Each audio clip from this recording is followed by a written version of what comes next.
quand on pense avoir été drogué qu'on sent des symptômes. Ce qui est important, c'est d'être à l'écoute de ce doute. Vous avez des trous de mémoire, des vertiges, des nausées, des vomissements, des somnolences jusqu'au coma en présence de faits criminels ou délictuels possibles. Dans ce cas-là, il ne faut pas hésiter à contacter le CRAFS. C'est un dispositif de téléconseil qui est spécialisé et personnalisé sur les agressions facilitées par les substances. Oui, bonjour. Donc c'est le docteur Chawachi du Centre d'addictovigilance de Paris, le CRAFS. Vous nous aviez contacté dans le cadre d'une suspicion de soumission chimique. On peut discuter ensemble ? La première prérogative, c'est justement de répondre aux appels des victimes. On a une plateforme qui est actuellement en ligne. Elle permet aux victimes de prendre attache directement avec nous par téléphone, mais également de nous écrire si elles ne souhaitent pas nous parler directement. L'objectif, c'est de pouvoir leur donner une information fiable sur le plan pharmacologique et de les orienter vers le circuit le plus efficace. On se veut en quelque sorte une boussole. J'ai ma collègue qui a reçu justement votre signalement et qui m'en a fait part. Je revenais vers vous justement pour mieux comprendre ce qui s'était passé.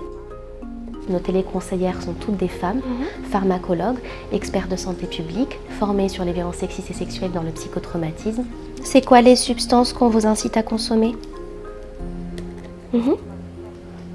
D'abord, elle parle, comme ça vient, et puis ensuite, on revient avec elle sur les points qui nous intéressent pour le mieux l'orienter. Là, elle voulait vraiment avoir des analyses de cheveux.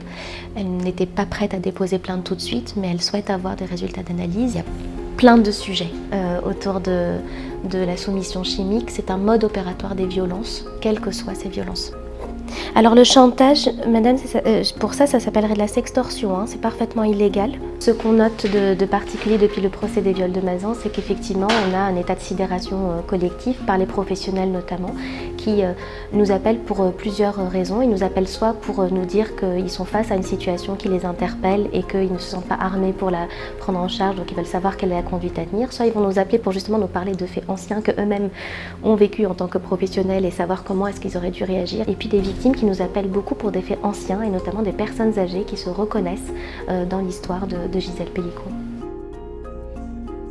L'avantage de la panique généralisée, c'est qu'elle génère cette vigilance solidaire. Si j'ai peur pour moi et que j'ai peur pour l'autre, en général, on fait attention les uns aux autres. Et c'est ce qui s'est passé. On n'a jamais lu autant de dossiers où des victimes nous ont dit quand mes amis m'ont vu pas dans mon état normal, ils ne m'ont pas quitté des yeux. Ici, les agresseurs peuvent être n'importe qui, et ça c'est réel. Nous ne sommes pas tous des agresseurs, et il faut qu'on puisse être de plus nombreux sauveteurs que d'agresseurs.